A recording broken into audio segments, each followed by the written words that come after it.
Hello everyone. We are reading the chapter number 2 of economics for class 10th, the sectors of Indian economy.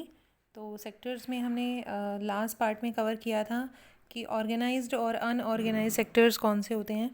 एक और further division है sectors की जो है in terms of ownership.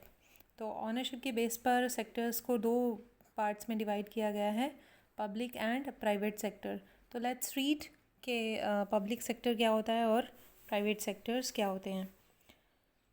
Another way of classifying economic activities into sectors could be on the basis of who owns assets and is responsible for delivery of services. तो ये दूसरा वे है classify करने का हमारे इकोनॉमिक एक्टिविटीज़ को.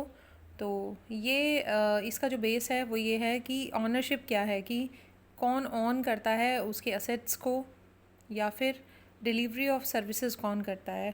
उसके base पर हमने दो पार्ट्स में डिवाइड किया है. In the public sector the government owns most of the assets and provide all the services. जो पब्लिक सेक्टर है उसमें गवर्नमेंट के पास सारे असेट्स होते हैं और वही सर्विसेज प्रोवाइड करती है. In the private sector ownership of assets and delivery to service is in the hands of private individual और कंपनी. तो जो दूसरा सेक्टर है हमारा प्राइवेट सेक्टर, उसमें एक इंडिविजुअल के हाथ में होते हैं असेट्स और जो इंडिविजुअल है वही फैसिलिटीज़ प्रोवाइड करता है या फिर कोई कंपनी प्रोवाइड करती है. मींस गवर्नमेंट के हाथ में नहीं होता. तो हम अगर देखें मोटे तौर पर अगर देखें तो पब्लिक सेक्टर जो है वो गवर्नमेंट ऑन्ड जितने भी इंस्टीट्यूशन या कंपनीज़ हैं वो पब्लिक सेक्टर में आते हैं. और दूसरा है प्राइवेट सेक्टर जिसमें इंडिविजुअल या ग्रुप ऑफ इंडिविजुअल के हाथ में या कंपनीज़ के हाथ में जो है वो रहता है सब कुछ, उस सर्विसेज प्रोवाइड कराने का भी, और जो उसका असेट्स है या उसका जितना भी सेटअप किया होता है वो प्राइवेट होता है प्राइवेट सेक्टर में. तो आगे है ownership of assets and delivery of services is in the hand of private individuals और companies. Railways or the post office is in the hand of is an example of public sector, whereas company like Tata Iron and Steel Company Limited, Disco or the Reliance Industry are privately owned.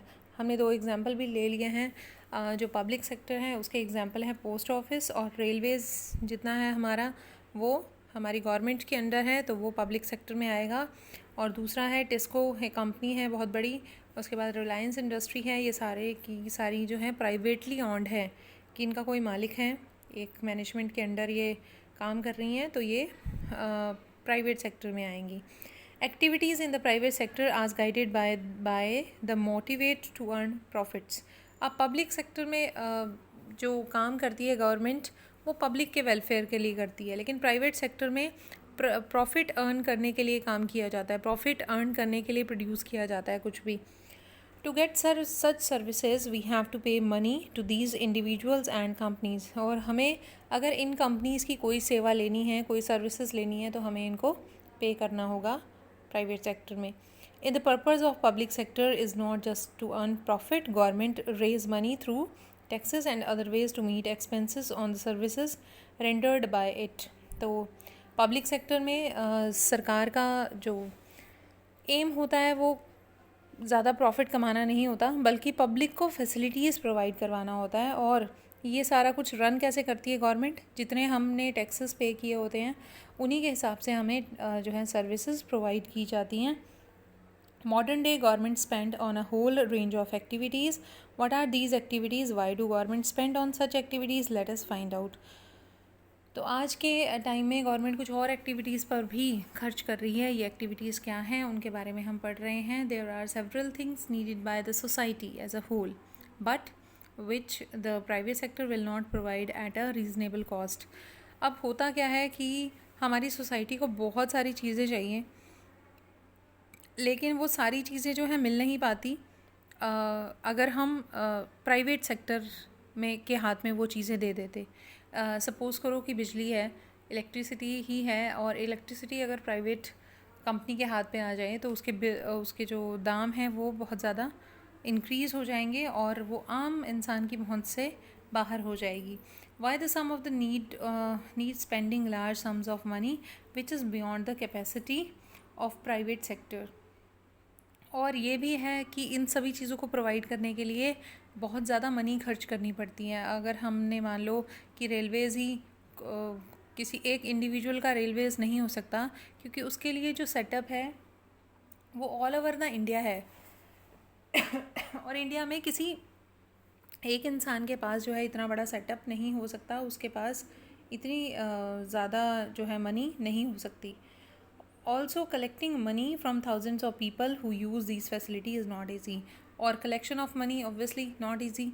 Government जो है वो collect कर सकती है, but एक individual या एक company के लिए ये बहुत मुश्किल हो जाएगा अगर उसे इतने सारे लोगों से टैक्स कलेक्ट करना पड़े। तो even if they do provide these things they would charge a high rate of for their use. और अगर प्राइवेट हो जाएगी कोई चीज़ तो डेफिनेटली लोग उसमें मुनाफा कमाना शुरू कर देंगे और उसको बहुत महंगे दामों पर बेचेंगे। Example of construction of roads, bridges, railways, harbors, generating electricity, providing the irrigation through the dams, etc. ये कुछ एग्जांपल्स हैं जो कि पब्लिक सेक्टर में क्या क्या काम होते हैं उनके हैं। तो ब्रिजेस बनाए जाते हैं, रेलवे स्टेशंस बनाए जाते हैं, रेलवेज़ बनाई जाती हैं, और जनरेट की जाती है इलेक्ट्रिसिटी। बहुत सारे ऐसे काम हैं जो हमारा पब्लिक सेक्टर ही कर सकता है। Thus, government have to undertake such heavy spending and ensure that these facilities are available for everyone। तो इसीलिए इन सभी सुविधाओं को गवर्नमेंट को देना पड़ता है और ये इंश्योर करना पड़ता है कि ये सभी को उपलब्ध हों, वो भी कम दामों में। There are some activities which the government has to support. The private sector may not continue their production or business unless the government encourages it। तो कुछ ऐसे भी सेक्टर्स हैं कि गवर्नमेंट को उनको सपोर्ट करना पड़ता है कहीं ना कहीं। अगर गवर्नमेंट सपोर्ट ना हो तो इन फैक्ट्रीज़ को चलाना या इन कामों को चलाना मुश्किल हो जाए प्राइवेट सेक्टर के लिए। For example, selling electricity at the cost of generation may push up the cost of production of goods in many industries. तो ये इलेक्ट्रिसिटी की बात कर रहे हैं कि कुछ इंडस्ट्री में अगर इलेक्ट्रिसिटी को महंगे दामों पर बेचा जाए तो इंडस्ट्री का चलना बड़ा मुश्किल हो जाएगा और इंडस्ट्रीज़ ठप पड़ जाएंगी। तो production of goods in many industries, many units specially small scale units might have to shut down. तो जो स्मॉल स्केल इंडस्ट्री है अगर उनसे ज़्यादा चार्ज किया जाएगा इलेक्ट्रिसिटी के लिए तो उनको बंद करना पड़ेगा। Government here steps in by producing and supplying the electricity at the rate which these industries can afford. तो गवर्नमेंट जो है यहाँ से इलेक्ट्रिसिटी प्रोड्यूस करती है और सप्लाई करती है उस रेट पर जिस रेट पर इन इंडस्ट्री को अफोर्डेबल लगे। मींस कम दामों में बेचती है गवर्नमेंट इन इंडस्ट्रीज़ को जो इलेक्ट्रिसिटी है। Government has to be a part of the cost, bear the part of the cost. और अगर इससे ज़्यादा कॉस्ट पड़ती है तो गवर्नमेंट उसको खुद सहन करती है। Similarly, the government in India buys wheat rice from the farmers at a fair price. This is stores in this godown and sells at a lower price to consumer through the ration shops. तो ऐसे ही government क्या करती है कि wheat और rice को भी अच्छे दामों पर ख़रीदती है किसान से और राशन शॉप में सस्ते दामों पर बेच देती है। You have to read about this in the chapter on food security in class 9th. The government has to bear some of the cost. In this way the government supports both farmers and consumers। तो इस तरह से farmer को भी और consumer को भी government support कर रही है। यानी फार्मर से तो महंगे दामों पर वो गेहूँ या चावल लेती है, लेकिन कंज्यूमर कौन है, जो गरीब आदमी है, वो उनको सस्ते दामों पर प्रोवाइड करवाती है वही चीज़ें। There are a large number of activities which are the primary responsibility of the government. The government must spend on these. Providing health and education facilities for all is one example। तो एक और government की duty बनती है और government को इस पर स्पेंड करना ही चाहिए।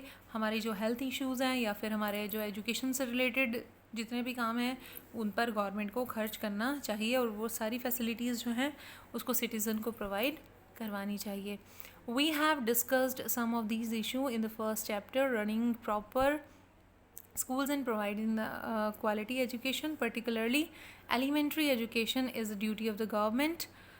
India's size of literate people is one of the largest in the world।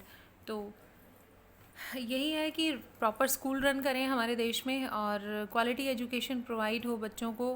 तो ये ड्यूटी है गवर्नमेंट की। इंडिया का जो साइज़ है लिटरेट पॉपुलेशन का वो बड़ा है वर्ल्ड में, और ऑब्वियसली इतनी सारी पॉपुलेशन को एजुकेट करने में जो खर्च आएगा या जो एक्टिविटीज़ करवानी पड़ेंगी वो भी लार्ज स्केल पर होंगी।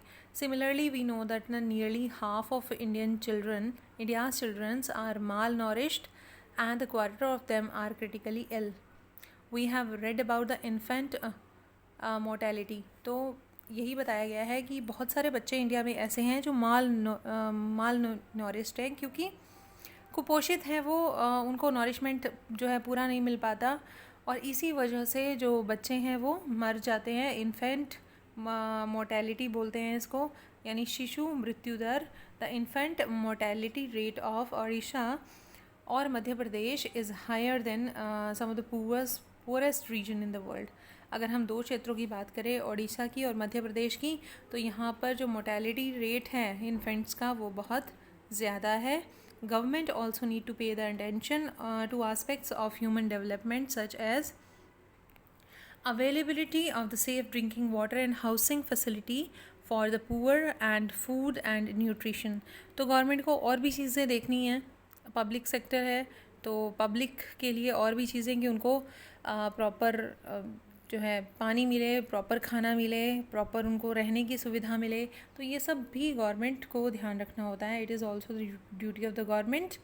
तो the country through increase spending in such areas. तो लगातार गवर्नमेंट को इन एरियाज़ पर ज़्यादा से ज़्यादा खर्च करना होगा ताकि ये सारी प्रॉब्लम्स जो हैं सॉल्व हो जाएँ। तो it is all your chapter about, और क्या था ये, sectors of Indian economy. Hopefully आपको इस चैप्टर अच्छे से अंडरस्टैंड करके आपने समझा होगा, और नेक्स्ट वीडियो में नेक्स्ट चैप्टर लेकर आऊँगी।